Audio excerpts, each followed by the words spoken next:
তোমার নাম কি? রিয়াটি পাখি। বাড়িটা? বাড়ি বাঁকুড়া জেলাতে। হুম। আচ্ছা, তোমার কবে মেডিকেল পড়েছিল, কোন জায়গায় মেডিকেল পড়েছিল?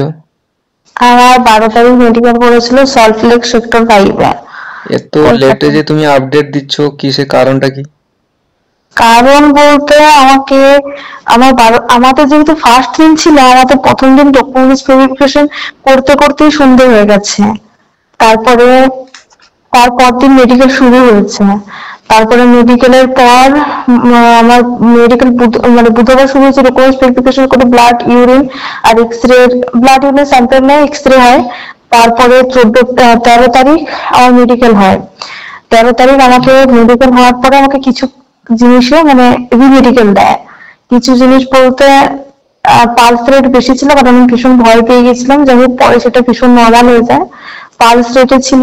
আর আমার হাতে খাম দিচ্ছিল। এবার হাতে খাম বলতে ম্যাম আমার, হাইপারহাইড্রোসিস? হ্যাঁ মানে ওই রকমটা না যে হাত পুরো ভিজে যায়। মেডিকেল গাইডলাইনে যেমন লেখা আছে ওই রকম না ম্যাম।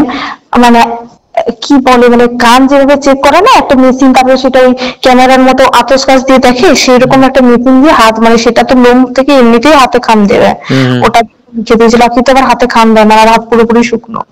মেডিকেলটা কোথায় পড়েছিল তোমার? মেডিকেল মেডিকেল তো বললাম সল্টলেক সেক্টর 5, কলকাতায়। BSF CH? হ্যাঁ, BSF CH N block. EN block. আচ্ছা আচ্ছা। আচ্ছা, তুমি মেডিকেলে কতদিন আগে চলে গেছিলে সেখানে? হয়তো 10 তারিখ রাত্রে গেছিলাম। সেখানে কিরকম সুবিধা অসুবিধা, থাকাটা, হ্যাঁ, খাওয়া? সেখানে থাকা খাওয়া ভীষণ মানে ভীষণই বেশি, মানে কল্যাণীতে মানে যদি আমি মানে 1 সপ্তাহ থাকি যেটা খরচ, আর কলকাতায় একদিন মানে যদি বাবা মার সাথে যায়, মানে বাবা যদি একজনের কেউ গার্জেন কেউ সাথে যায় সেটা একদিনের, হ্যাঁ একদিনেরই খরচ হবে বাবা। একদিন একজন গার্ডিয়ান তো যেতেই হবে, নাহলে একা কি করে যাবে তুমি? সে ওর খরচ। না, আমার বাবা যেহেতু গেছিলেন, আমি যেহেতু আমাকে রিমেডিকেল দিলে, আমি জানি এটা 1 সপ্তাহের মাঝখানে আবার রবিবার পড়ে যেতে, আমি আমার বাবাকে পাঠিয়ে দিয়েছিলাম, কারণ প্রতিদিন করে 1200 টাকা করে খরচ। এবার 7 দিন থাকলে প্রায় 10,000-এর কাছাকাছি খরচ উইদাউট মানে যাতায়াত খরচা, শুধুমাত্র থাকা। কারণ পার পার্সন এক একদিন 400 টাকা করে নিচ্ছে প্রতিদিন। আর দিন বলতে কি স্যার, মানে সকালবেলা 6টার সময় ঢোকায় আর রাত্রি 8টার সময় ছাড়ে। তারপরে খাওয়া দাওয়া করে আস্তে আস্তে রুমে আসতে প্রায় সাড়ে এখানে দশটা কোনো ক্যাম্পের ভিতরে কোনো খাওয়া দাওয়ার ব্যবস্থা নেই? বা ক্যান্টিন আছে, কিন্তু ওখানে খাবার মানে জঘন্য, মানে মানে কি বলুন তো, মানে দেখুন আমরা কি হয় সাধারণত, মানে সবাই বাঙালি, আমাদের একটু মানে নুন ঝাল এরকম তরকারি খাওয়া অভ্যাস। আর ক্যান্টিনের ওখানে খাবার বলতে সাম্বার ছিল। এবার সাম্বারটা তেঁতুল দিয়ে যেহেতু বানায়, ভাত দিয়ে তেঁতুলের ডাল কেউ সচরাচর খায় না। মানে আমরাও খেয়ে আমাদের একটু অদ্ভুত লেগেছিল। সাথে প্লাস্টার ছিল, মানে ওই দুধ দিয়ে সমস্ত ফ্রুটস দিয়ে। ওটা স্যার কি মানে অদ্ভুত খেতে হয়েছিল, কি বলবো, ওটা ছিল। আর লাউ আলুর তরকারি, ভীষণ দাম বেশি। ওই খাবারটা দাম 80 টাকা, যেখানে বাইরেতে লোক চিকেন ভাত খেয়ে নেবে 80 টাকাতে। না না, তাই ভিতরে দেখো, আমাদের ফৌজে একটা নিয়ম আছে যে প্রতিদিন মেনু চেঞ্জ হতে থাকে। কোনোদিন সাম্বার হবে, কোনোদিন বৃহস্পতিবার দিন কড়ি হবে, এরকম টাইম থাকে। সোমবার দিন চিকেন হবে। এগুলো তোমাদের কি সেরকম তুমি তো 1 সপ্তাহ ছিল, সেরকম পাওনি? না স্যার, আমরা আমাদেরকে, আমি বিশেষত মেডিকেলে আমাকে একদিন হাসপাতালে অ্যাডমিট করে রেখেছিল, যদিও তার পরের দিন ওটা মিস্টেক হয়েছিল ওদের। তারপরের দিন সকালবেলা বলছে যে এর ভর্তি করার কথা ছিল না। কারণ কি বলতো, ওদের স্টাফ মানে মেডিকেল বোর্ড আলাদা হয়েছে, মেডিকেল বোর্ড আলাদা দুটা হয়েছে। বোর্ড হয়েছে? হ্যাঁ, দুটো বোর্ড হয়েছে। এবার মেডিকেলের মানে যেহেতু ডকুমেন্টস ভেরিফিকেশন আর আছে, মেডিকেল বোর্ডের স্টাফ প্রচুর স্টাফ আছে, কিন্তু মেডিকেল বোর্ডে কিন্তু এত স্টাফ নেই। হুম। মানে রিমেডিকেল বোর্ডে স্টাফ নেই। আমি তো যতদিন ছিলাম আমি দুজন কনস্টেবলকে রেগুলার দেখতাম। বাট সত্যি কথা বলতে মানে ওখানের স্টাফ ভীষণ ভালো, মানে প্রত্যেকটি স্টাফ এত ভালো, অফিসার হোক স্টাফ হোক ভীষণ পরিমাণ ভালো। আমি মেডিকেল বোর্ডের কথা বলছি না, বাকি এমনি যারা কাজ করছেন তারা ভীষণ পরিমাণ ভালো, ভীষণ সাপোর্টিভ, ভীষণই সাপোর্টিভ। মেডিকেল বোর্ড খারাপ নাকি? দেখুন, মেডিকেল বোর্ড খারাপ আমি বলছি না, আমাকে ফিট করে দিয়েছে আমার পয়েন্ট থেকে, সত্যি মেডিকেল বোর্ড খারাপ আমি বলছি না। আমি বলছি যে মানে ওদের প্রসেসিংটা লেট। না, তোমাদের 12 তারিখে আমি শুনছিলাম লেট, কিন্তু 14 তারিখের একটা মেয়ে ছিল, সে হ্যাঁ বলছিল হ্যাঁ যে ফার্স্ট হয়েছে। হ্যাঁ হ্যাঁ, এরকম হচ্ছে 12 তারিখে। শুনুন, প্রথম দিন যখন ফিজিক্যাল শুরু হয়েছিল, রানিং শুরু করতে করতে 10টা বেজেছিল, সেই রকম ব্যাপার আর কি। প্রথম দিন একটু স্লো হয়েছে আর কি সবকিছু, কারণ প্রথমদিন ওটাও অভ্যস্ত ছিল না। যেমন একটা কথা বলি, আমাদের 12 তারিখ ডকুমেন্টস ভেরিফিকেশন হয়েছে, কিন্তু 13 কিছু ডকুমেন্টস বাদ থেকে যাওয়ার জন্য 13 তারিখ বিকেল বেলা আবার মেয়েদের তখন মেডিকেল চলছে, এক একজনের নাম ডেকে ডেকে আবার স্যার আবার সমস্ত কিছু জেরক্স নিচ্ছে। অতএব তারপরে কি আর এরকম করছে? তারপরে সেরকম করছে না, তারপরে যেগুলো ওদের মিস্টেক হয়েছে পুনরায় সেগুলো প্রথম থেকে করছে। কিন্তু হ্যাঁ, ওখানে বলছি ওখানে ভীষণ ভালো, আমি খারাপ বলছি না, কিন্তু মানে আমাদেরকে রিমেডিকেল দিয়ে মানে খুবই কষ্ট দিয়েছে। রিমেডিকেল দিয়ে যে মানসিক একটা কষ্ট, মানে সেটা একমাত্র যারা ওখানে ছিল তারাই জানে। ভীষণ কষ্ট, মানে ওই কষ্ট মানে কাউকে বলা যায় না, মানে প্রত্যেকটা ছেলে মেয়ে কেঁদেছে। তোমাদের মানে ছেলেদের ডাক্তার আলাদা, মেয়েদের ডাক্তার আলাদা না নাকি? না না না, মানে রিমেডিকেল বোর্ডে ডাক্তার সেম, কিন্তু যখন ডাইরেক্ট যে মানে গ্রাউন্ড মেডিকেলটা হচ্ছে, যেটাতে গ্রাউন্ড ফিট করে, সেটাতে মেয়ে ডাক্তার আলাদা, ছেলে ডাক্তার আলাদা। আচ্ছা আচ্ছা। মেয়েদের একজনের ম্যাডাম আছেন ওখানে, একজনই ম্যাডাম আছে, ডক্টর শিবানী গুপ্তা। হ্যাঁ। আর ছেলেদের ছেলেদের একজন ডাক্তার নাকি খুবই ভালো, মানে বাঙালি সে, মানে তাকে দেখলেই মনে হচ্ছে যে সে ভীষণ ভালো। ওই মুখে মানে ওনার যদি ওনার মতো যদি চলতে পারো, মানে ওনার মতো বলতে থাকে না, কিছু ছেলে ইয়ার্কি ঠাট্টা মারছে, যেমন আমি বলছি আমাদের কাছে কিছু ছেলে অফিসারদের সাথে নোংরামি করছে।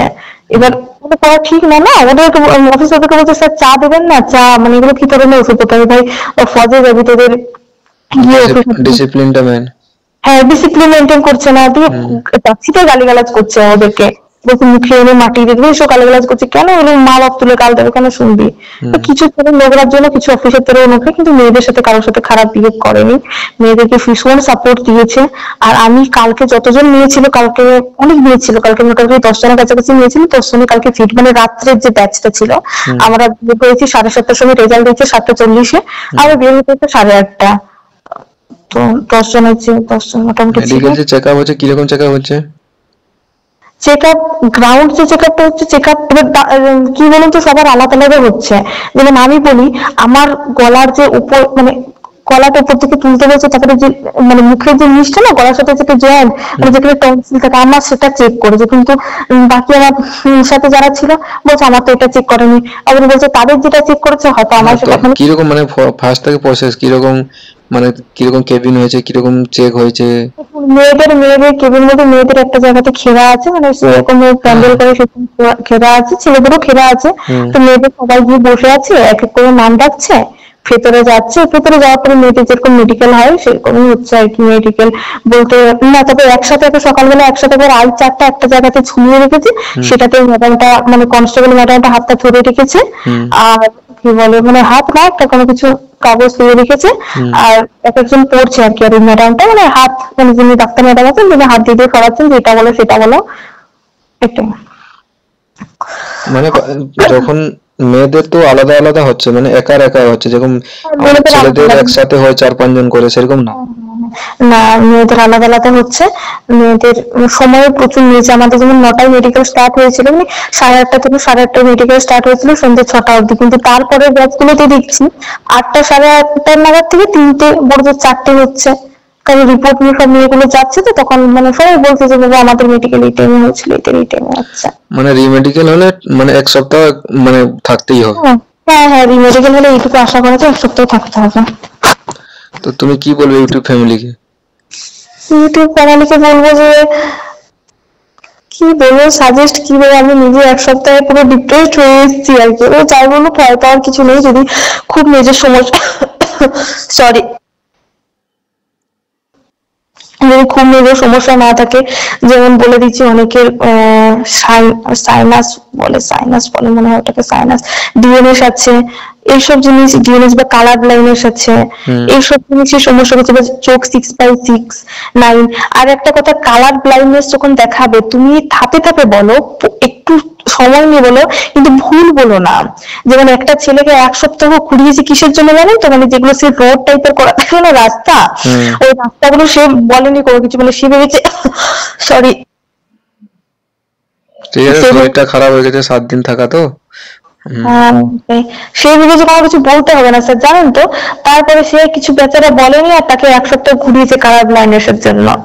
আর একটা কথা, হাতে যাদের ব্লেডের দাগে কাটা আছে, মানে সেটা আপনিও জানেন কি রিলেটেড, তাদেরকে সাইকোলজির সাইকিয়াট্রিস্টের কাছে পাঠাচ্ছে, বা সাইকিয়াট্রিস্ট তাদেরকে হলে 2 দিন ধরে মেন্টাল হসপিটালে রাখছে, আর তাদেরকে ভীষণ পরিমাণে ঘোরাচ্ছে।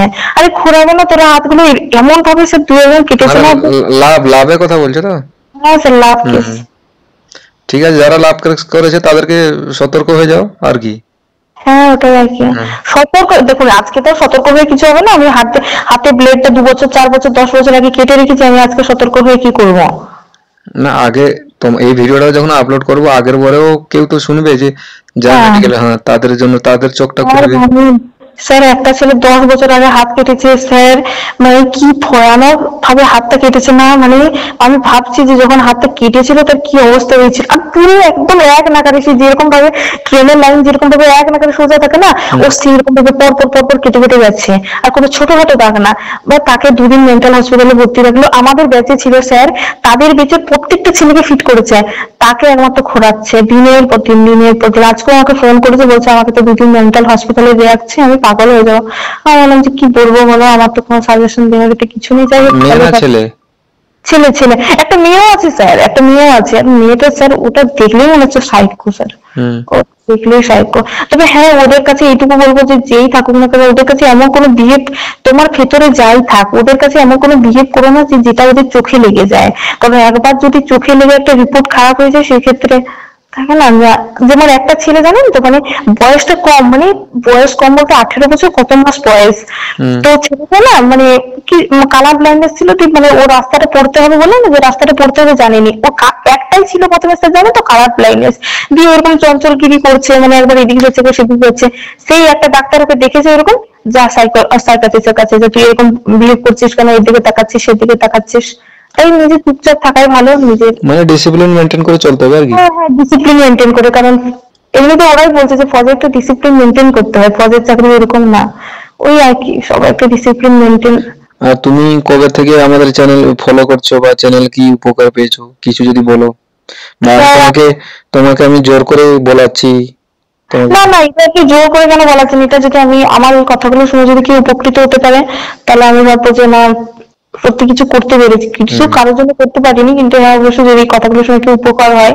তবে হ্যাঁ, হিমোগ্লোবিন এখন বলছি যাদের, মানে হয়তো আরো 4-5 দিন 10 দিন পরে আছে, 5 দিনে তো কোনো কিছু হবে না, বাট 1 সপ্তাহ যদি সময় আছে, হিমোগ্লোবিন যাদের কম আছে তাদেরকে কুলেখাড়ার রস, আমি বলবো কুলেখাড়ার রস। যেমন স্যার একটা মেয়ে জানেন তো, কুলেখাড়া মানে পুরো শরীর ফিট আছে, হিমোগ্লোবিন কম আছে, ব্যাস তাকে, তার কম আছে বলতে প্রায় 1.5 কম আছে, কিন্তু ডাক্তাররা নিজেই বলছে যে যদি কুলেখাড়া আর খেত। সে স্যার মেডিকেলের আগের দিন স্যার বেদানা আর ইয়ে খাচ্ছে, ওটা কি কি বলেন না, বিট খাচ্ছে। বলি ভাই, একদিনের রক্ত কি করে হয়? এরকম হয় না একদিনের রক্ত, বলছে আর কি। তো হিমোগ্লোবিন যাদের কম আছে তাদেরকে বলবো কুলেখাড়া বা ওষুধ খেতে, হিমোগ্লোবিনটা ব্যালেন্সে আনার জন্য।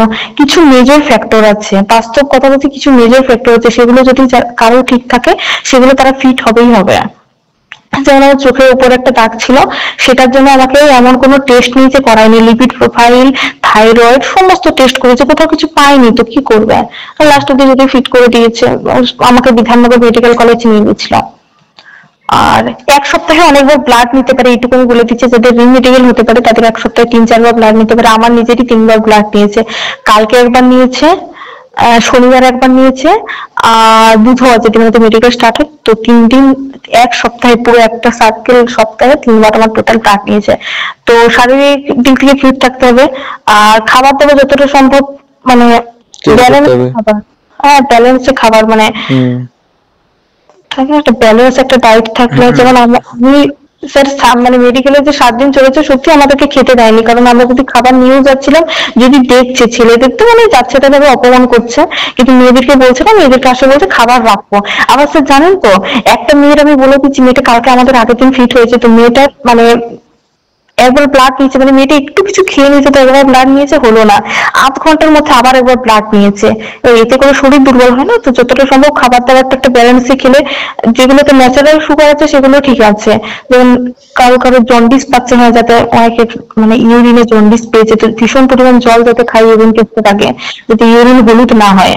কিছু ছেলে ওই জন্য মানে গেছে আর কি, কেটেছে ওদের ইউরিন ভীষণ হলুদ, হলে হলুদ কেটে রক্ত, মানে মনে হচ্ছে রক্ত মিশে আছে। জল খেতে হবে বেশি পরিমাণে। হ্যাঁ, জল খেতে হবে বেশি পরিমাণে। আর আমারও ঠান্ডা ভীষণ লেগেছিল, মানে আমাকে এক্সরে তে ভয় পাচ্ছিলাম যে এক্সরে টাতে ইনফেকশন আসবে। তো যিনি করছিলেন ওই ডাক্তারটাকে আমি জিজ্ঞেস করলাম যে স্যার আমি দিয়ে বলছে কদিন লেগেছে, আমি বলছি 2 দিন হলো, বাসে এসেছিলাম রাত্রেবেলা ঠান্ডা লেগেছে, দিয়ে বলছে না এতে কিছু এফেক্ট করবে না। তো আর কি ঠান্ডা যতটা সম্ভব না লাগানো ভালো, কারণ ওটাতে ফুসফুসের ছবিটা আসে, তো ওটা থেকে ফুসফুস নাকের ফাল। আর কি উপকার পেয়েছো চ্যানেল ফলো করে, বলে দাও একটু। উপকার বলতে আমি দীর্ঘ 6 মাস হলো আমি আপনার চ্যানেল সাবস্ক্রাইব করে আছি, যেগুলো রিলেভেন্ট ডাটা, মানে যেগুলো কাজে লাগে, মানে প্রপার যে সোর্স অফ ডাটা যেটা মানে তুমি ফিজিক্যাল আগে থেকে? হ্যাঁ ফিজিক্যালের আগে থেকে, ফিজিক্যালের, হ্যাঁ ইভেন ফিজিক্যালের সময় আমার পায়ের মানে সিম্পল হতো না, সিম্পল আমার অনেক আগে হতো, আমি জয়েন্টে ব্যথা, তো স্যার বলেছিলেন যে ইয়েতে তেল মালিশ করতে, স্যার আমাকে বলেছিলেন ফোন করতে, যদি আমি ফোন করতে পারিনি, যাই হোক স্যার ফোনে অনেক কিছু আমাকে মানে বলেছিলেন। ঠান্ডা লাগা হলেও স্যার আমাকে মানে বলেছেন যে কারা একটা অনেক রকম থাকে, আতা, তুলসী পাতা, মধু এসব দিয়ে বানিয়ে খাওয়ার কথা। তো স্যার সত্যি আমাকে ভীষণ সাপোর্ট করেছেন, এটা বলছি না করেনি। ফিজিক্যালের আগে তো মানে আমি ভেবেছিলাম আমি ফিজিক্যাল ফেল করবো, সত্যি আমি বাস্তব কথা বলছি, কারণ আমার পায়ে আমি নিকে পড়তাম, আমি স্যারকে জিজ্ঞেস করেছিলাম যে স্যার আমি নিকে ইউজ করতে পারি, তো উনি বললেন যে হ্যাঁ নিকে ইউজ করলে উপকার মিলবে, তবে হ্যাঁ ওই গরম স্যাক বা আইস প্যাক যেগুলো থাকে, আইস প্যাক নিতে, মুভ নিতে। আর বলেছিলেন যে এর আগে ওই যে মানে ফিজিক্যালের আগে দৌড়ানোর আগে ভলিনি স্প্রে, ভলিনি বা মুভের একটা স্প্রে, যে জয়েন্টটা মানে খুলবে, মানে ওর ভিতরে ওটা অ্যাবজর্ব হবে না, একটা ঠান্ডা মানে কুলিং এফেক্ট দেবে ওখানে, যা যা বলেছিলেন মোটামুটি আমি সেগুলো করেছি, যে উপকৃত, ভীষণ উপকৃত হয়েছি। অনেক ধন্যবাদ স্যার আপনাকে। Thank you. মেডিকেলে বলুন। হ্যাঁ মেডিকেলে বলতে ফিজিক্যালের পর তো মেডিকেল নিয়ে আমার ভীষণ পরিমাণ টেনশন ছিল, কজ আমার মানে ওয়েট ভীষণ কম ছিল, তো মেডিকেলে অনেক ডাউট ছিল। ইভেন স্যার মানে প্রতিদিন মানে বলতেন যে এই সমস্যা আছে, কিন্তু আমাকে মানে থ্রু আউট এই জার্নিতে মানে পরীক্ষার সময় যদি আমি মানে এমনিতে ইউটিউব টিউটিউব মানে পরীক্ষার সময় অতটা থাকি, ফিজিক্যাল এই সময় মেডিকেল অনেক সাপোর্ট দিয়েছি, স্যার আমাকে অনেক টিপস দিয়েছেন আর কি, যে এইভাবে কান পরিষ্কার করে যাবে, মানে সমস্ত কিছু যেগুলো হয় আর কি, যেগুলো করে যাবে আর কি, যে যাতে মানে থাকে না যদি টুকটাক যে পয়েন্ট গুলো থাকে নিজেকে পরিষ্কার পরিচ্ছন্ন করে যাবে, যদি কিছু পয়েন্ট থেকে স্যার আমাকে এইভাবে বলেছিলেন যে যদি কিছু পয়েন্ট থেকে সেটাকে এমন করবে না, মানে যে হাইড করা যতটা সময় নিজে থেকে হাইড করার চেষ্টা করবে, ওদের কাছে যেন ফোকাস না পায়, এটাই। আপনি যাতে বলেছিলেন মোটামুটি আমি উপকৃত হয়েছে। ঠিক আছে, থ্যাংক ইউ এই যে এতগুলো কথা শেয়ার করার জন্য। বাকি যারা শুনবে ভিডিও বা দেখবে তাদেরকে আমি একটাই কথা বলবো, নিজেকে ডিসিপ্লিন রাখো আর পরিষ্কার পরিচ্ছন্ন, বাকি পরিষ্কার পরিচ্ছন্ন, প্রপার ডায়েট, প্রপার রেস্ট, আরামসে তুমিও ফিট হয়ে যাবে। ঠিক আছে, ঠিক আছে, thank okay, you. Thank you.